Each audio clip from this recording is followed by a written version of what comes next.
Hello there, everyone, and welcome to another episode of the Long Live Rock and Roll podcast. Now, it deeply sad. Actually, do you know what? It doesn't sadden me.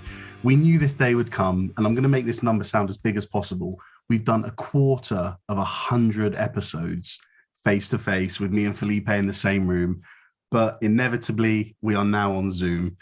Technology has taken over. Petrol prices are high. Train tickets are ridiculous. We can't just get to each other. We're not on tour, so we had to resort to Zoom. Felipe is on the screen with me. How you doing, man? How you doing, man? Hello, everyone. So here's Felipe from the other screen instead of on Lazarus' side. So yeah, here I am. I hope everyone is doing well. I hope everyone is coping with the heat. And here we are. I can't cope with it. I hate it. It's just horrible. So what's the drink today, Felipe?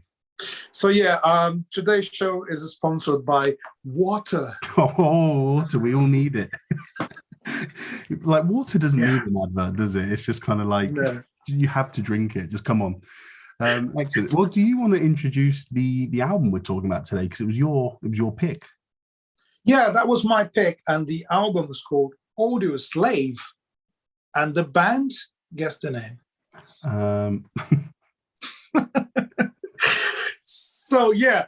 Laz, let me start this by asking you, what do you know about them?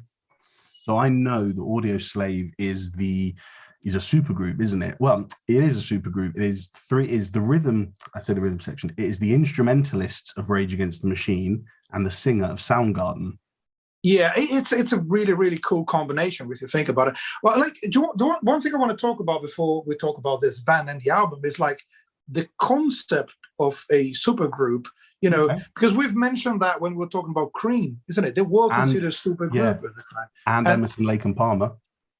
Emerson, Lake and Palmer as well, yeah. So, because Emerson, Lake and Palmer, or Greg Lake was playing with King Crimson before them, so they all came from other bands. So the idea of supergroup is like established musicians who are already famous and, in most cases, wealthy. So they just get together. So they have the fame, they have the money, they have the time to do it, and they challenge themselves to do something. In most cases, that doesn't resemble much of the original bands, isn't it? Because musicians, they like to prove themselves. Like, so, you know what? I'm not that guy from that band anymore. I want to do something different. And I think Audioslave's got a lot of that. That's really interesting.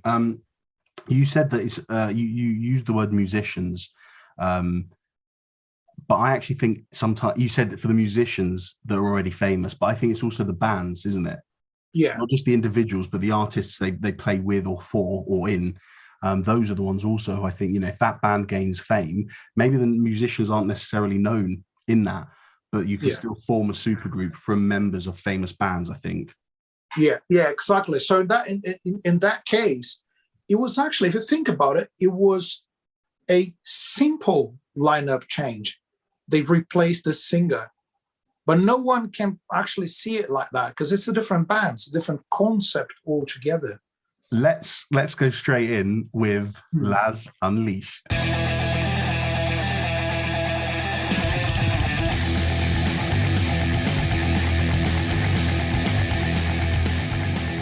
Right, so starting off, because you've put this in perfectly. Here is my Laz. I say Laz Unleashed, but that's just because it's the name of the segment. What it is kind of a discussion debate point for us to have now. Right. I find it odd that the changing of a voice can count as a new band.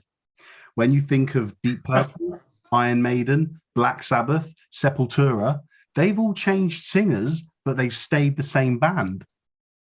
So in this case, they didn't. But Rage Against the Machine changed singer. No? Yeah, exactly. It's exactly what it is, but it isn't at the same time. So your Laz Unleashed as Rage Against the Machine just changed singer. But then that's a detriment to Chris Cornell because obviously he brings a lot to this band. And I understand it's a new thing. I just found it interesting thinking about it that, hold on, so actually, and when we get into the music, I think the music is quite similar to both of these, to Rage Against the Machine and Soundgarden. So I just found it interesting that all these other famous bands, I think most notably, I'd say Black Sabbath, because the change in vocal style from Ozzy Osbourne to Dio is very, very significant. But didn't it change the band? Yeah. It changed the band for an album, and it became a new experience, I believe. I believe that musicians, when they're playing, and I'm specifically talking about musicians, not singers. Okay. Good musicians, they don't act, they react. So they listen to something and they play something that matches whatever they're listening to. So being the singer, sometimes the main guy in the band, if the singer is different, you're going to play in a different way. If you are a good musician and you can react to what you're listening, you're probably going to play and write in a different way because you have a different voice. Excellent. Well, that was an interesting thing to start with. As Felipe said, so we are doing the album Audioslave by the band Audioslave. This album came out in November of 2002. My God, man, that's 20 years ago. And it's an hour and 5 minutes long, and it was produced by Rick Rubin. And you know something really lovely? I don't know if you've clocked onto this, but my wife just came up and told me before we recorded. Today, Wednesday, 20th of July, it's Chris Cornell's birthday. That is Did you know this when you suggested the album? I had no. I didn't think of it. I didn't do a research on him specifically, or any of that kind of information. That's the rock and roll gods have shined down on us. The stars have aligned. Yeah, the rock and roll gods gave us inspiration to choose this topic. So exactly. Well, let's celebrate Chris Cornell's life and music. I know we do. Yeah, so sorry. You mentioned Rick Rubin. There is. I read something about the fact that he suggested Cornell to the band, but Tom Morello was already friends with him. Do you know how they were friends? Because I've heard that before, but I just don't remember how they became. No, I think they just met in some sort of music award thingy. I don't know. That's how people meet, when they're famous. But the thing is, Rick Rubin, as a producer, he knows what sounds good, right? So he thought, you know what? You need a new singer. This guy is the voice you need. But here's the thing. It's not a change of singer because what's his name? Zach De La Rocha. Is that his name? The original singer. Yeah. He was kind of people are going to crucify me for this, but more like a rapper.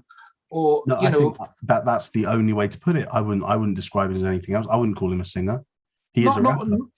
Not like a melodic singer by any extent. I can't. Yeah, I wouldn't perceive him as that. So it's not like only changing the singer.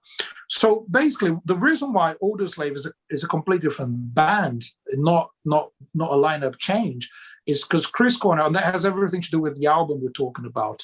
Because as the first album, they only released two, actually, whole albums. Three full ones, yeah.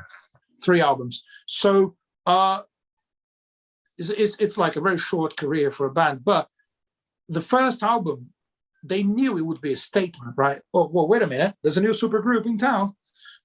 So everyone's going to be talking about it. What's the main difference? Why should I listen to this instead of Rage Against the Machine or Soundgarden? So as soon as he joined the band, before they started writing, recording together, Chris Cornell said he didn't want to follow the political footsteps of Rage Against the Machine. And that is, in my opinion, why they are so different. Rage Against the Machine, they had the political views. They would make political statements like set fire to the American flag on stage, all of that. And here's a quote from Chris Cornell, which really defines what the album is about in that sense. What is the main difference between the two bands, between Rage Against the Machine and Audioslave, in my opinion? Let's hear it. Cornell said let me quote him exactly. He said, "I would be pretending if I tried to write politically motivated lyrics all the time." So but that's what Rage Against the Machine is about, isn't it? Exactly. Rage Against the Machine. It's in the name. Even in the name. Yeah, the cue's in the name. The clue's in the name. So it's like, it's what we're talking about. Politics all the time. So it's Rage Against the Machine. So they talking about the machine, talk about the system, the things they don't agree with, whilst Audioslave is not about that. And I think it's more personal. I think it's actually very, very personal, and that's the beauty of the album. I started I actually read every single verse of these albums, reading all the lyrics, and it's beautiful. It's poetry. So when the interview that Chris Cornell did for Entertainment Weekly, when he said what I said here, that he didn't want to be political. So the guy who wrote the article actually defined Cornell's lyrics as haunted existential poetry. Is that his lyrics throughout his career, or just for this album? I think for this album. Okay. But so I was just going to say that me and Dash, my wife, we're such huge Soundgarden fans, and the lyrics are always very deep and dark, and I've never heard anything political in them, which attests to what you said about him never having written political lyrics. Isn't it like so?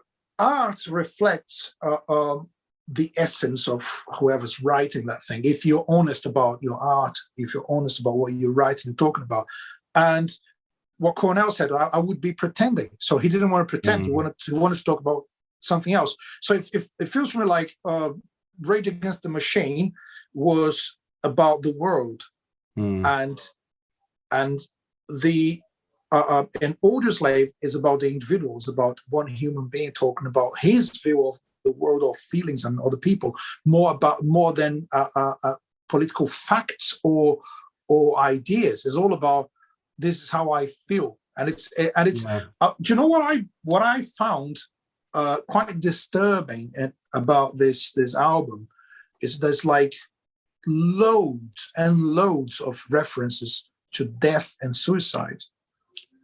Really? And we know, for listeners who don't know, Chris Cornell did kill himself back in 2017, really tragically. There was this mix-up. There was something about the drugs he was taking, not heroin or anything, but he was on antidepressants. And his wife has come out and said that she thinks... I remember she got off the phone with him, and she knew something wasn't right, and she called his personal security guard to go to the room about an hour after the phone call, because I think she was texting him and he wasn't responding. Yeah. And the guy went to the room and he died. He'd killed himself, but she knew something was up. She said she thinks the mix of antidepressants he was taking screwed with his head, basically. But he was a very, very depressed and sad guy anyway at that stage. Really tragic. And it's a shame to obviously have to mention this on his birthday, but it is what it is.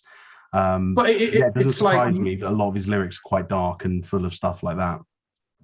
Well, that's the thing. So that comes a new segment now, which you might want to introduce. Oh, I shall. Yeah, we've got this new segment, and here we go. It's going to be one of my favorites. Let me introduce you to Felipe's Conspiracies.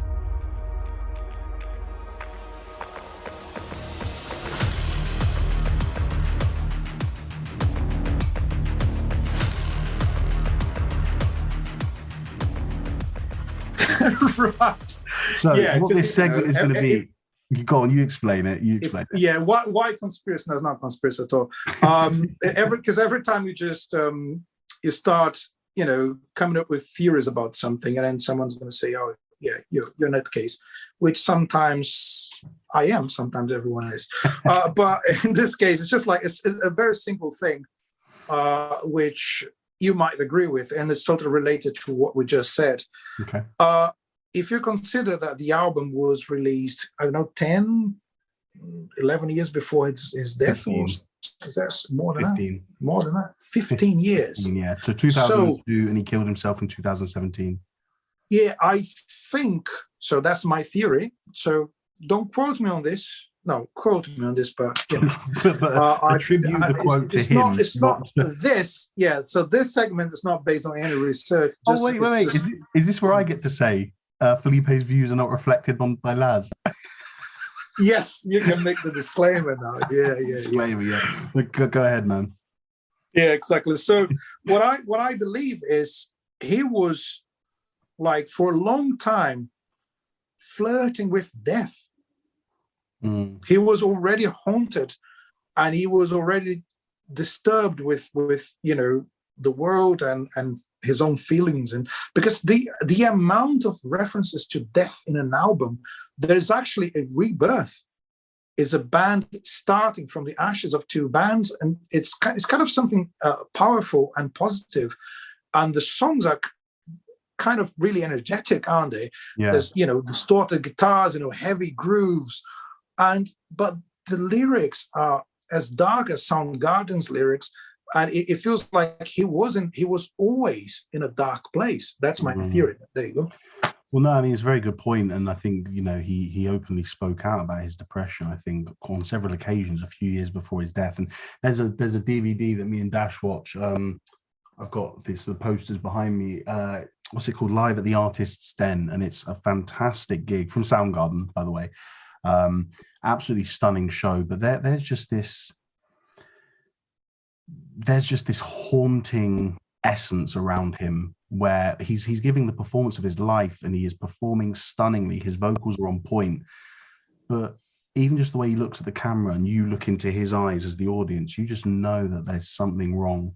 He's not in a good place. And that was, I don't actually know when that was released, so I don't want to put a time on it. So maybe he struggled with that for a long time, and it's for touring musicians, it's not easy to be in a dark place. So it's an interesting point there. I think well, we talked about a lot about him, and obviously he had this beautiful, strong voice, and technically perfect, in my opinion. My wife, really good. I know but my wife's a vocal coach, and Chris Cornell is her favorite singer. Technically, he's stunning. I keep forgetting, but we do the playlist, don't we? So we can put a few of them in. I'll find some now, just a few of Chris's ones. But his voice is just perfect, isn't it? There's just so little that he couldn't achieve. Yeah, and I think the production of the album is amazing. He captured the essence of his vocals. I believe they recorded quite a lot of stuff at the same time, jamming as a band. Like, I'm not quite sure, but I've heard that they played together. Interestingly, I just wanted to mention this because the album was recorded between May 2001 and June 2002.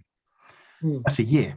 And I feel, and it was recorded between 5 different studios in California and Washington.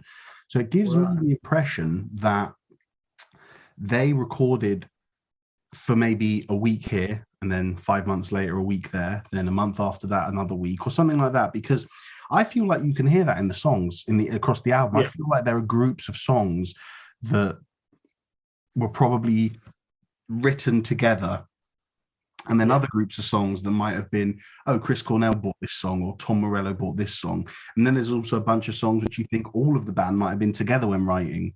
Did you see? Did you understand? Yeah, there's quite a few style differences on the album. Yeah, there is. But the thing is, they still, as a band, the instrumental part of it is still, in my opinion, sounds a lot like Rage Against the Machine. And those guys, they could groove together, right? They had their sound. They found a formula for their sound, and they've managed to stick to it. And I don't think it's boring or repetitive, but there is a formula there. Yeah, there is a way of playing that they do all the time. They have that same vibe and groove. It's slightly funky and dark. I think they have the aggression of Rage Against the Machine plus the darkness of Soundgarden. I think that's very evident in the album. But there's quite a lot of heavy stuff on there as well. There's 2 songs. I'm trying to remember which ones they are. But Chris Cornell actually does a heavy metal scream at the end of them. Yeah. I think there's a song, Shadow on the Sun. At the very end, is just screaming, and we're going to talk about that song. So let's talk about songs, right? The songs in the album. We talked about a lot about the band. Let's talk about the album. So Shadow on the Sun. I'm not going to mention the songs in any particular order, right? Let's do it. So Let's just talk about them and move from one to the other. Yeah, we'll just do them. Yeah. So that one, it is for me a heavy ballad with really dark lyrics. So there's one specific part that I took note of it, which is again how disturbing this is. To live without a soul and nothing to be learned. And he literally talks about people going insane. He uses that to go insane, people go insane kind of stuff. Yeah. So he's talking about that, like going insane. But it's a kind of a ballad, it's not. I love that. I thought that was a lovely one. I thought the song was so beautifully built up because it takes you on a journey, because it starts off soft for the first minute, then you get a chorus which I don't know is kind of 80% heavy, then you got the second verse which is the same as the first verse but it's a bit heavier, then you got a bridge, and then the final chorus is just so big and beefy and heavy. I love the journey it built you up on, but you're right, it's just a heavy ballad. It is. And they do, again, talking about formulas, they do that a lot in this album, which is to start light with some sort of guitar effect or something that sounds like keyboards. It's just effects and very subtle, and out of the blue it just explodes into a riff. So you'd never know what's going to come up. Kind of know that something heavy is going to come up, but when and how fast it's going to be. So some common elements of the elements of the album for me, like introductions that are building the anticipation, like what's going to happen, like my favorite, and it doesn't go straight. And there is the tempos of the songs are never fast. There's no fast songs in the album. Think about it. Right. And you know what? This is a note I've also got about Soundgarden. Very few fast tempoed songs there. I mean, I suppose it's different when I'm trying to think about Rage Against the Machine now, and I wouldn't say there's any sort of super fast songs. I think there's songs that have a higher tempo than Soundgarden, but with Soundgarden, it naturally fits the genre, doesn't it? Grunge, and just the word grunge, you think slow, heavy, lazy, labored, and so I think it fits with Soundgarden. But I agree here, there's a lot of upbeat, energetic songs that aren't necessarily fast. No, they're not fast, not really fast. The tempos are not fast. And the grooves are simple. They actually, because I think the main idea of a good groove is you have a rhythmic idea that repeats itself. It repeats and repeats and repeats. So you got to stick to some sort of beat to actually call it a groove. It can't be changing every single time. And the grooves are quite solid in that sense. And the drummer, Brad Wilk, he actually recorded with Black Sabbath their last studio album. Recommended by the producer, who's the same guy, isn't he? I think it's him. Yeah. And he's got that Sabbath vibe, That's which is like slow down, be playing heavy and play slow, and it's that kind of vibe, and I think that says a lot about the album. I do believe, though, the bass player is playing in a different style. I think he's the guy who changed his approach the most from the original band to this album. Yeah, because he is less busy, isn't he? I'd agree. Compared to Rage Against. With that. You mentioned Tim Comerford, isn't it? Tim Comerford, fantastic player. You mentioned something about the build-up of the songs, and I just wanted to draw note to the first song. I don't know how you say it. Is it Cochise? Cochise, I guess. Cochise? Okay, let's go for that. Cheese? You Brazilians, I know how much you love your cheese. That's why I went with Cochise. That's a 48-second build-up. It builds up for 48 seconds. And I don't mean a build up like, which song was it? Shadow on the Sun, which is like a 10-second intro. Then it's his vocals, but lightly. I don't mean that build up where they're just adding layer by layer from a verse to a chorus. I mean, this is just 48 seconds of the band just building up. Is it ever going to get there? When it hits, it is stunning. It's just fantastic song, and I think what a way to start an album. Exactly. And it does. I think ideally the first song would set the tone for whatever album album concept that you have. and they actually did that really well on this one. Yeah. So there's there's something about the song, about the lyrics as well, that I really like, and it does help to set the tone as well. And as a part, I'll make this clear. I've asked Lars to read I'll get them his up. lyrics out loud, so he's going to do it. Do you know, because I think you have a good voice, for radio. And when you sent me that message, when you told me you wanted me to read these, do you know what I thought? I thought, you remember in Arrested Development when Lucille 2 asks Job to read the menu because he's got that voice, and she's like, "Tell me this, tell me the sides, Job," and he's like, "How about club sauce with a side of mayonnaise?" Do you remember that one, don't you? Exactly. So you can do Job's voice if you want, or you can do your own voice. I think it's a bit dark, isn't it, as well? Yeah. So, but right, here we go. I'm not a martyr, I'm not a prophet, and I won't preach to you, but here's a caution. You better understand that I won't hold your hand, but if it helps you mend, then I won't stop it. Go on and save yourself and take it out on me. Right. I'm not a martyr, I'm not a prophet. Wouldn't that be, I'm not talking about the same subjects that these guys were talking before? I don't want to go, well, I'm not going to get into the same political stuff. It feels to me just like, I see. Right? I'm not a martyr. Right. So when you talk about being a prophet, being a martyr, it means you are doing something for, let's put it, for the collective or for society. You're talking about people. You're not talking about a person. You're talking about people.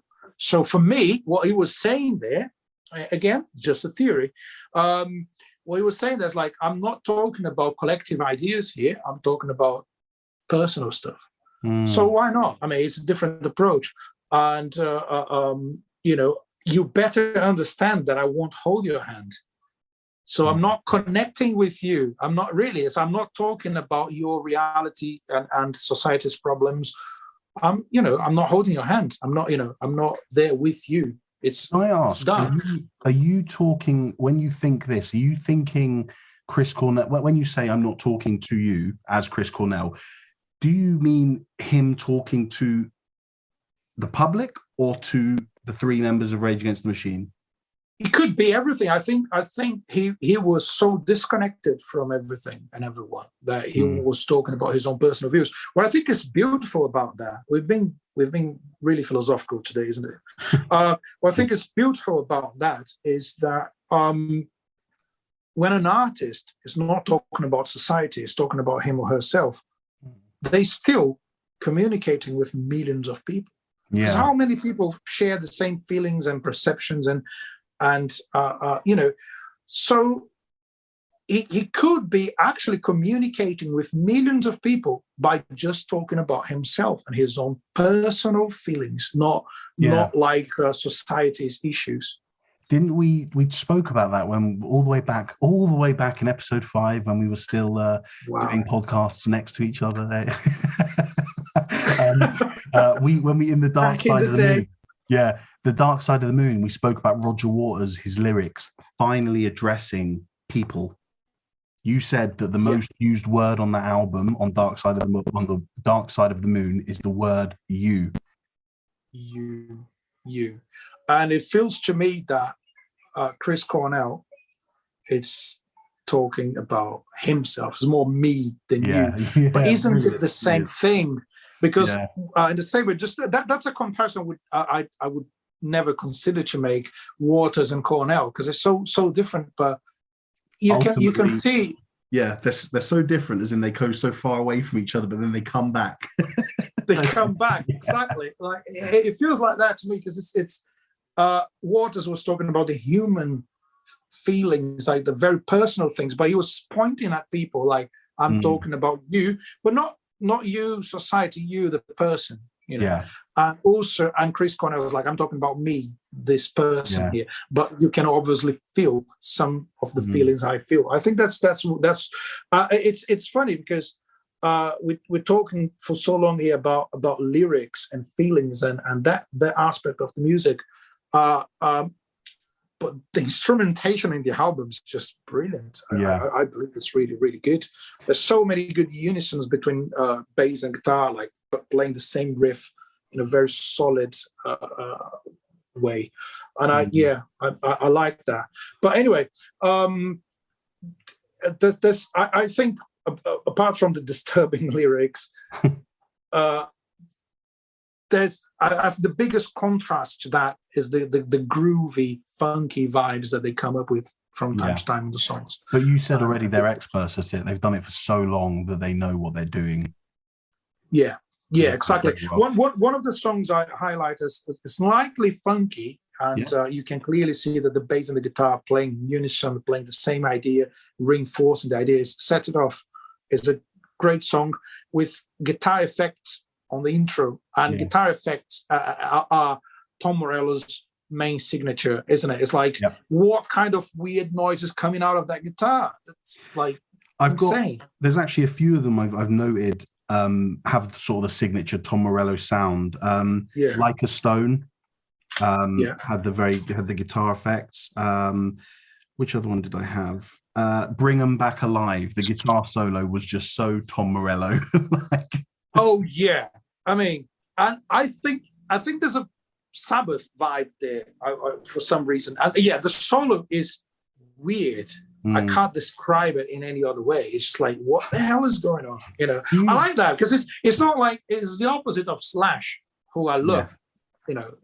Slash is about the melody, and he doesn't do that and most of the time. Morello's like, okay, I'm going to play some weird noises here that somehow and strangely match the feeling of the song, and it makes it work. And I've seen a video of him like describing how he found his guitar sound. He was trying to find the perfect EQ combinations, like the bass, medium trebles, and effects. And he got tired of trying to find and didn't find anything. He said, you know what? I'm going to stop at the configuration I have now. The levels, the EQ, this is it, and I'm going to try to make it sound good as it is. And it was totally random. Wow. So I will play. So he plays the guitar in a way that suits the sound that is coming out of his pedals and amplifiers and guitars. So it's like, I got this sound, I turned the guitar into this kind of instrument with these sounds, with these kind of setup, and I have to make it sound melodic with what I have in my hand now. Yeah. Let me talk for a second. I want to talk. This is something I suppose I wanted to say at the end of the show, but I think it makes sense now so we can discuss it. I am a big fan of both Soundgarden and Rage Against the Machine. So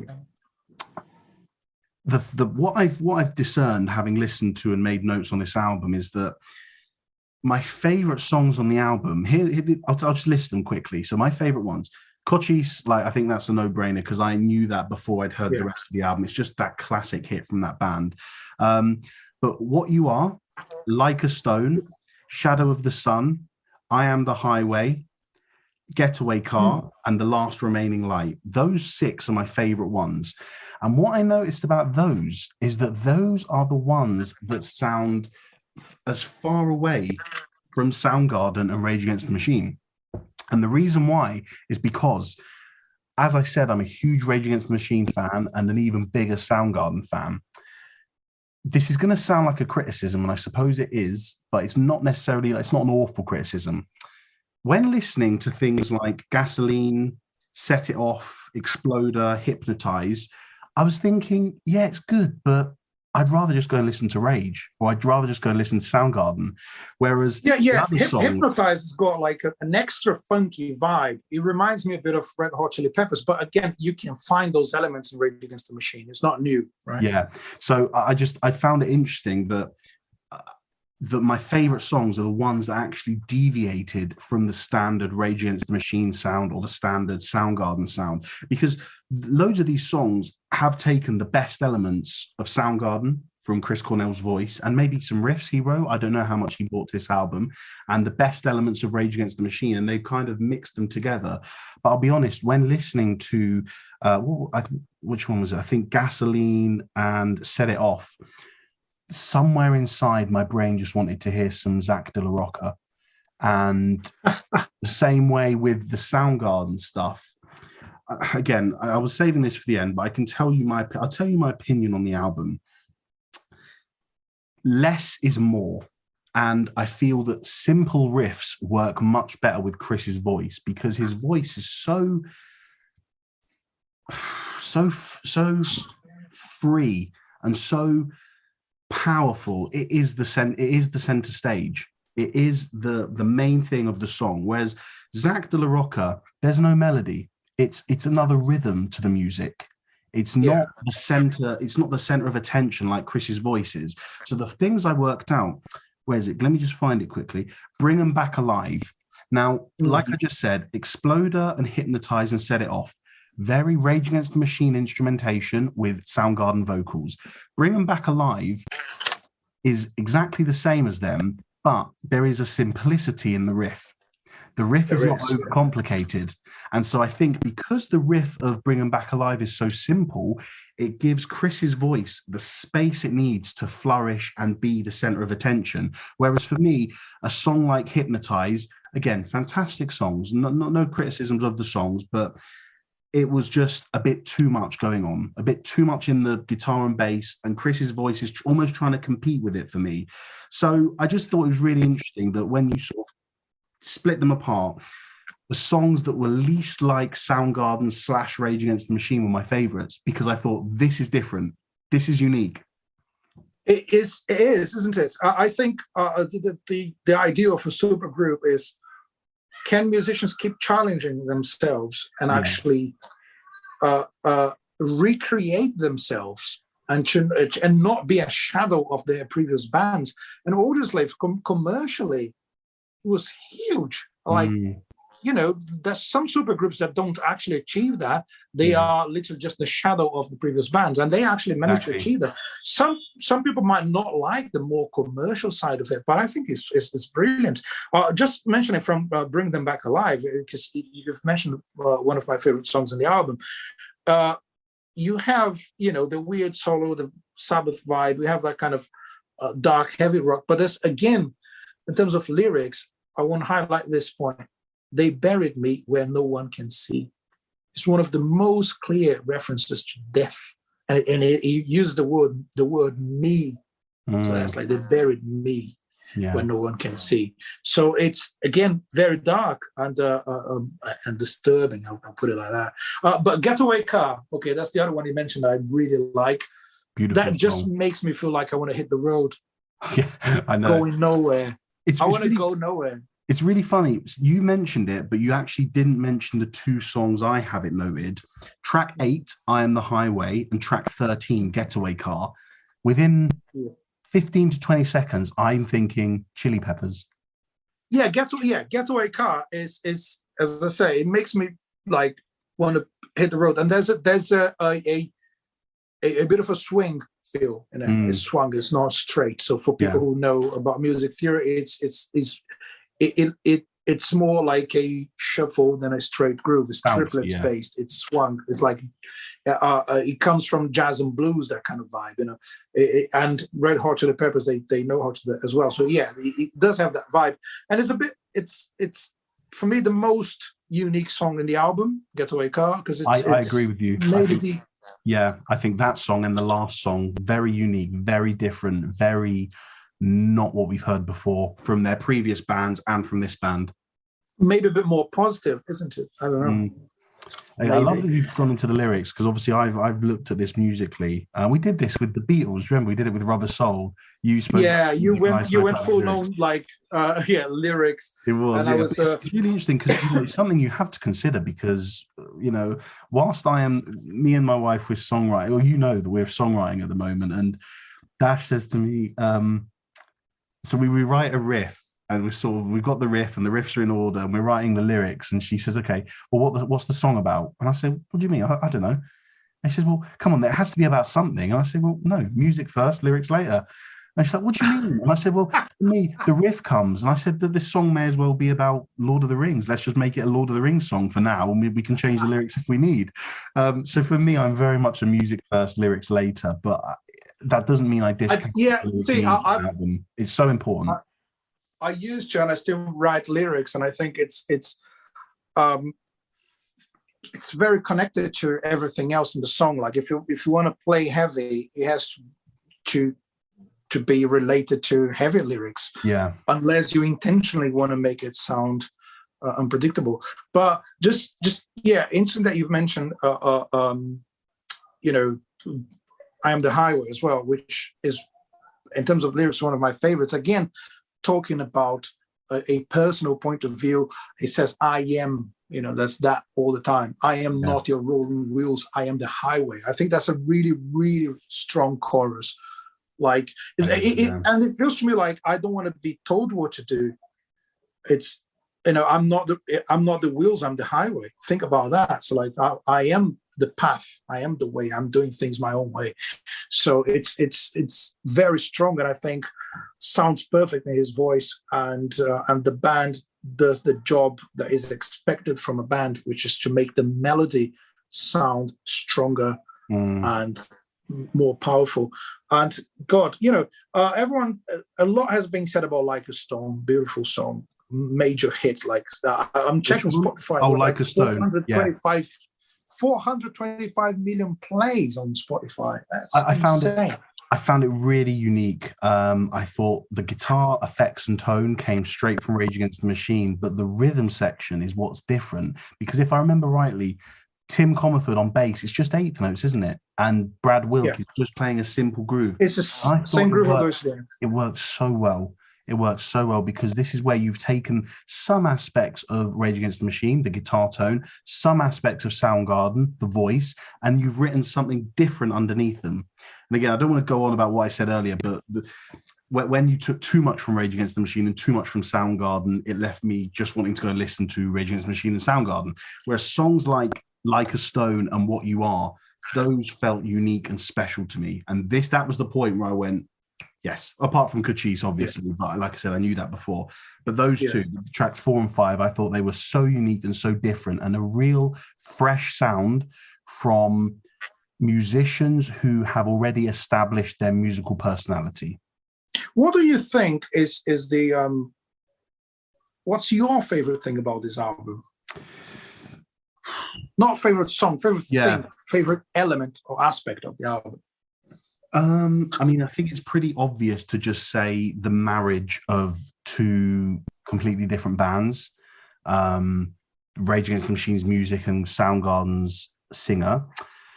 So what I would say is, you've caught me off guard there. That's the idea. Because there was there's so much familiarity to it. I don't need to say it again. Rage and Soundgarden, there's so much there, different elements, and it's all been molded together lovely.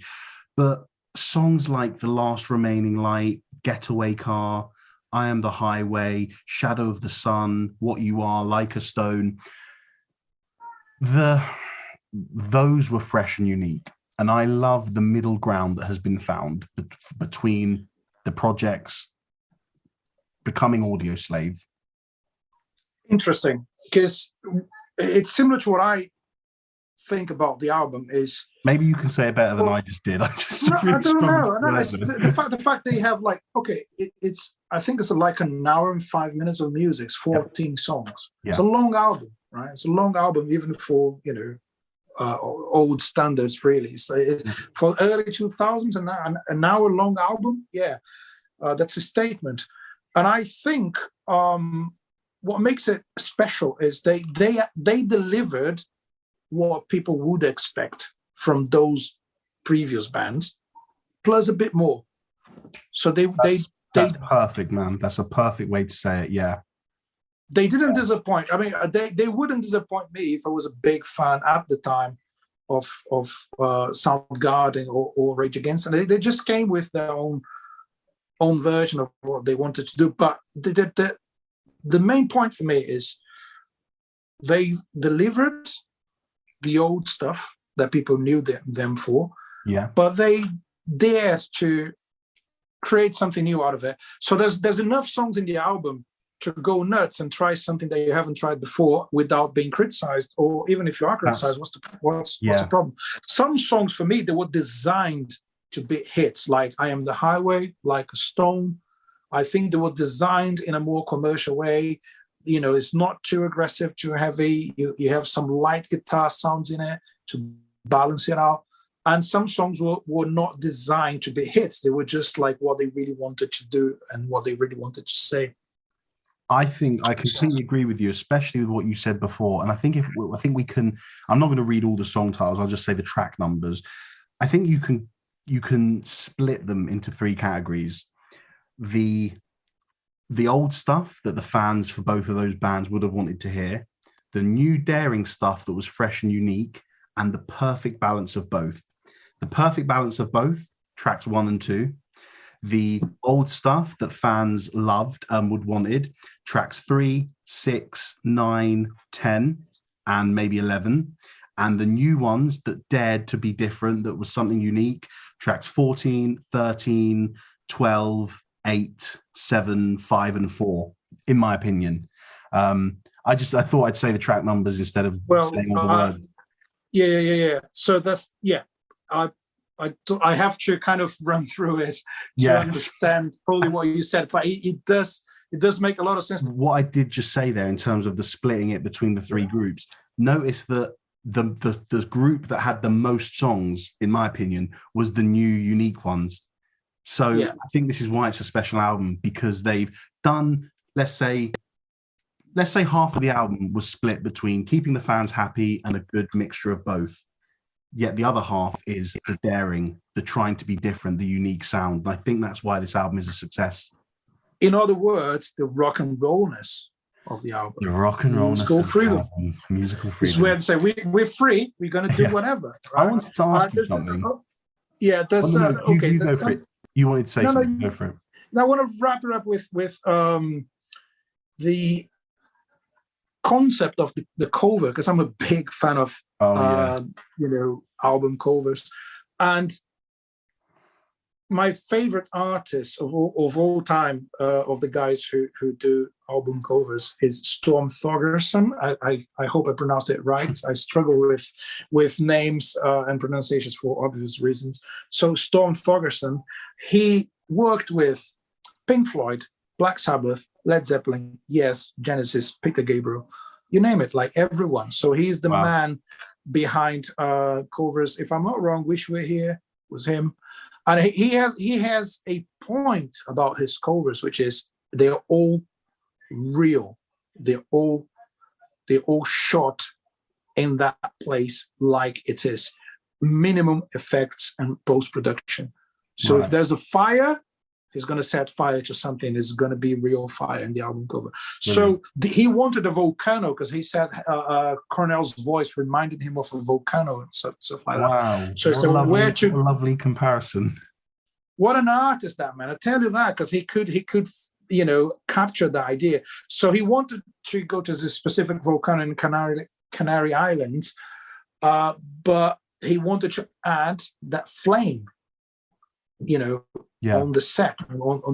But that flame is made of bronze, is a big sculpture, and it's real. It was built that size. You see a man, that man in front of that sculpture is Storm himself, is the artist. Oh, that's what. And he said he is there to show the perspective. So how big is that sculpture compared to a man? So that was the main idea right there. He wanted to show a small man and big sculpture. The only kind of special effects trick they did was the sculpture wasn't taken all the way to the volcano. So the place is the volcano, but the sculpture was in a coal mine somewhere in England. I don't know the location. I don't have it here. Right. But that was, so they took some pictures of the volcano and they took pictures of that sculpture and they, pieced them together. Wow. But here's the concept. What he wanted, again, I want to quote him in, with the right words. I don't want to. So basically he said, the giant piece in the volcano is an eternal flame symbolizing how two deceased bands, Soundgarden and Rage Against the Machine, lived on in the reincarnation called Audioslave. That's when it means something. That's when art means something. Sometimes I see album covers which look good, but then you just think, well, what's the meaning behind this? But that the quote to go along with that album cover, that means so much, doesn't it, to what this project is about? They got a genius to design the cover that actually tells the story of the band and the album with one simple picture. They got a fantastic producer who knows how to make anything sound good, commercial and heavy. And they got musicians from a band that didn't want the band to end. The singer left the band. They want to continue. Yeah. They found someone with his own personality to the point that the band needed to change the name. So what an amazing album for all those reasons, right? Yeah. I wanted to ask you something. So Felipe is the one who chose this album for us to do today.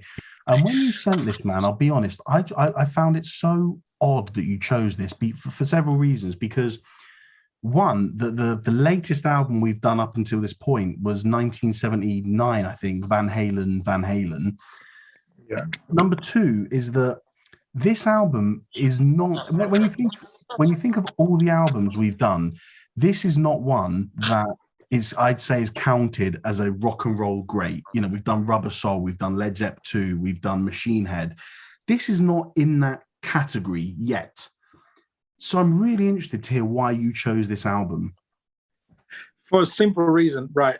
Maybe the gods of rock and roll just communicated. Yeah, well, that's it. Yeah, let's blame it on the gods. I had a playlist on Spotify that I love to listen when I'm on the road with people, friends, or whatever. So like just play those songs, and I called it almost heavy. Songs that are not too heavy, so it doesn't scare anyone, and it pleases most people, and it's still rock and roll. And I Am the Highway on that list, and every time I listen to that song, I want to go back and listen to it again. There's something about it that made me feel like I needed to listen to the whole album, start to finish, and understand the lyrics. So it all starts with one song, isn't it? That's how you fall in love with a band or an album. You listen to that one song and think, wow, this is something else. Where did it come from? I want to hear more of it. So that song led me into the album and actually made me listen to Soundgarden. I didn't know enough about them. So, so that's it. It's funny because, I mean, I've listened to the album twice now, and my first listen through was quite cynical. Like I said, I'd heard Cochise and I'd heard Show Me How to Live. And then I said everything that I said earlier to myself. I said, okay, Gasoline's cool, but it's just Rage meets Soundgarden. Then What You Are and Like a Stone. Oh, wow, this is different, very unique. And then Set It Off. And then tracks 9, 10, and 11. Again, I thought, okay, this is very similar to Rage. It's very similar to Soundgarden. But then when the album ended with Getaway Car and Last Remaining Light, it was just the fact that those two songs ended the album. It really transferred my thoughts from it being, okay, these are just the remnants of Soundgarden and Rage Against the Machine, to no, this is a new band.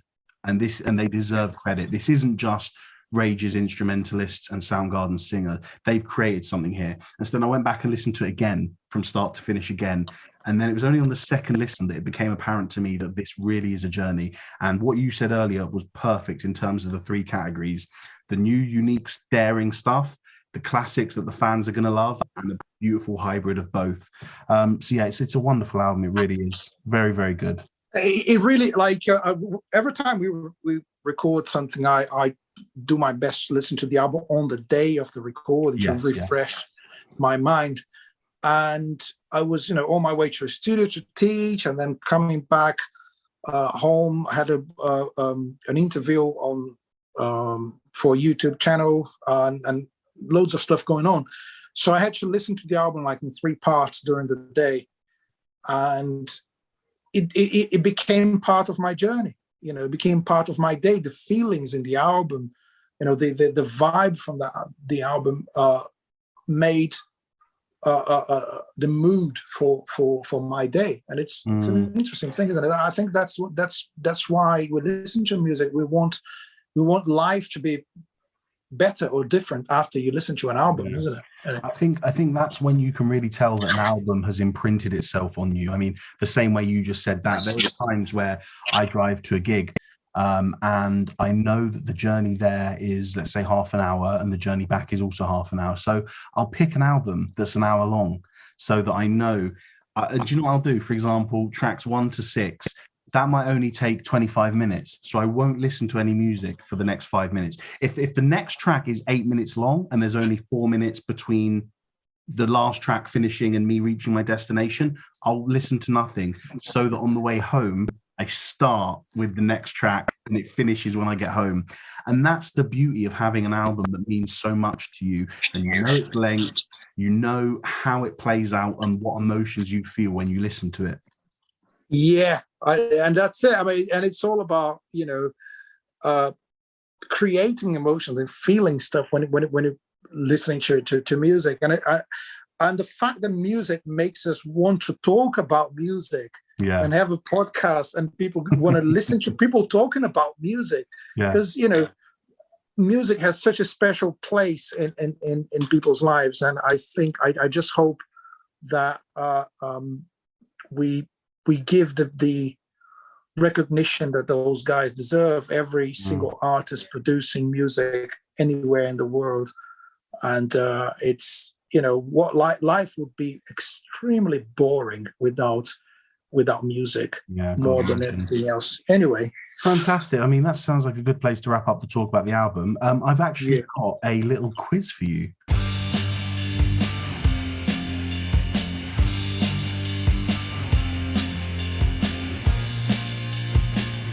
Question 1. Which country did Audioslave become the first band to have played an open-air concert in? Wow. And I'd say it's kind of important, this answer. I don't know. Audioslave. So Audioslave became the first band to play an open-air concert in which country? I'll guess Cuba. Yeah, well done. Brilliant. Cool. Well done. I might have read about it. Isn't that interesting? Obviously, Rage Against the Machine being so political, Yeah, exactly. Well, it has to. It has a lot to do with it. Sorry, go on. Yeah, no, keep going. Yep. Next one. Question 2. I think you know this one. Who suggested Chris Cornell to Rage Against the Machine after Zach De La Rocca left? Rick Rubin. We talked about it at the beginning. Yeah, 2 out of 2 so far. Question 3. Which famous American TV host hosted Audioslave's first ever live show? Wait a minute. That was on the Ed Sullivan Theatre. It was, yes. Was it? Was it Dave Letterman? Yes. It can only be, right? Yeah. Amazing. Yes, so 3 out of 3. Right. Question 4. How much did Chris Cornell's Audioslave pay to the unsigned Audioslave from Liverpool, England? $10,000. There was another band with the same name. Right. So there's 2 bands, and for Chris Cornell's Audioslave to take it further, they had to pay off this unsigned band from Liverpool. But how much did they pay off? $10,000, $30,000, or $50,000? Oh man, I think it was about $10,000. Oh, lucky 30. 30,000. That's still good, man. 3 out of 4. Sounds a bit more. Yeah. I mean, I if they could predict the massive success of the band, they could have charged like $500,000. Yeah, exactly. Oh right, God, question. that's sad to hear that. Yeah. Right. Final question. Question 5. How many albums have Audioslave sold? 6 million, 8 million, or 10 million?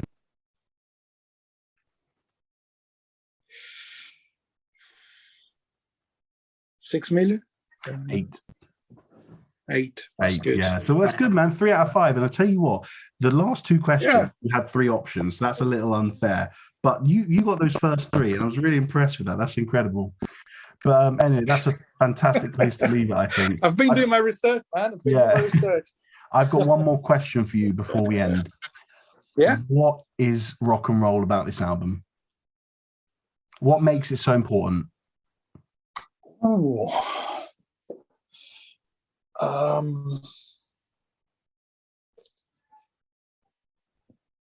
Wow.